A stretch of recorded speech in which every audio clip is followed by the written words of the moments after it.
Olá, estamos continuando nossos vídeos sobre dor de cabeça. Hoje eu vou abordar um tema também sempre muito comum, todos os meus temas são de milhões de brasileiros. Por que minha cabeça dói todo santo dia? Aqui também, cerca de 5 milhões de brasileiros têm dor de cabeça todo santo dia. E por que isso acontece? Este fato tem intrigado os cientistas nos últimos 30 anos.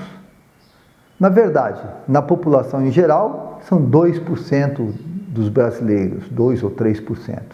Mas nos nossos consultórios de especialistas, esses pacientes com dor de cabeça todos os dias chegam a ser 50%, 60% dos casos, porque eles não são resolvidos no clínico geral e nem mesmo, muitas vezes, no neurologista que não faz só dor de cabeça. O nome disso aí é um nome bem definidor. Cefaleia, quer dizer dor de cabeça, crônica, porque faz tempo, e diária. Então nós chamamos cefaleia crônica diária aquelas dores que doem mais dias com dor do que sem dor, ou seja, mais de 15 dias, mas geralmente é 20, 25, 30 dias por mês com dor, por mais de 3 meses. Existem as chamadas cefaleias crônicas diárias de curta duração, onde a dor dura menos de 4 horas, mas aqui nós vamos nos ater àquelas de longa duração. Quem são essas pessoas que têm dores de cabeça todos os dias? Quando nós vamos estudar, a maioria delas, 60%, 70%, tinham enxaqueca, que é uma doença episódica, dá uma crise, daí uns tempos dá outra crise, e depois essa enxaqueca nessas pessoas piora. Mas também existem pessoas com dor de cabeça todo dia que não tinham dor de cabeça. O que nós temos visto no nosso consultório são pessoas que se lembram o dia que a dor de cabeça começou. Nós chamamos isso de uma cefaleia diária e persistente desde o início. Nós sabíamos, dos estudos dos últimos 10 ou 20 anos, que depois de contrair uma doença viral, pelo vírus de Epstein-Barr, essas pessoas passam a ter cefaleia diária desde o início. O que nós temos visto no nosso consultório, isso ainda é novidade, não há boa ciência, é que depois de contrair dengue ou chikungunya, essas pessoas passam meses, tudo bem, a doença foi embora e ficam com a dor de cabeça. Voltando, o maior contingente são aqueles que tinham enxaqueca. Por que essas pessoas ficam com dor de cabeça diária? Na verdade, as coisas se passam assim. Como nós vimos, 15 a 20% das pessoas têm enxaqueca. Nós sabemos que desses milhões de pessoas com enxaqueca, se não fizer nada, uma porcentagem pequena delas se curam sozinho ao longo de um ano. A maioria ficam com a frequência estável de crises e uma minoria, as crises vão se tornando mais frequentes, até se transformar nessa cefaleia crônica diária. Os cientistas têm procurado entender quais são esses fatores e por quê. Por que acontece isso? O que nós sabemos? Todos nós temos, e isso rendeu ao seu descobridor um prêmio Nobel, mecanismos que nos protegem contra a dor.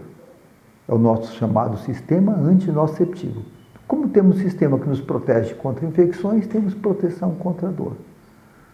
Na pessoa com enxaqueca, este mecanismo é falho.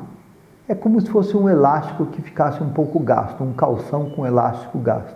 Frente a determinados fatores, que nós vamos falar daqui a pouco, esse elástico vai se gastando ainda mais. E chega uma hora que a pessoa não tem defesa contra a dor. Qualquer coisa provoca uma crise de dor de cabeça. Então é uma falência do sistema de defesa contra a dor. A pergunta: quais são os fatores envolvidos nessa cronificação da enxaqueca? Aquela crise que era 1 ou 2 vezes por mês, aparece 15, 20 vezes por mês. Existem fatores que nós chamamos não cambiáveis, que não dá para mudar. Por exemplo, o simples fato de ser do gênero feminino é um fator de risco. Muito mais provável que uma mulher tenha dor de cabeça crônica diária que um homem. Ser de baixo nível econômico, baixo nível social ou ter sofrido traumatismo craniano. Então esses fatores são difíceis de serem mudados. São chamados fatores não cambiáveis. Pouca coisa a desfazer com eles.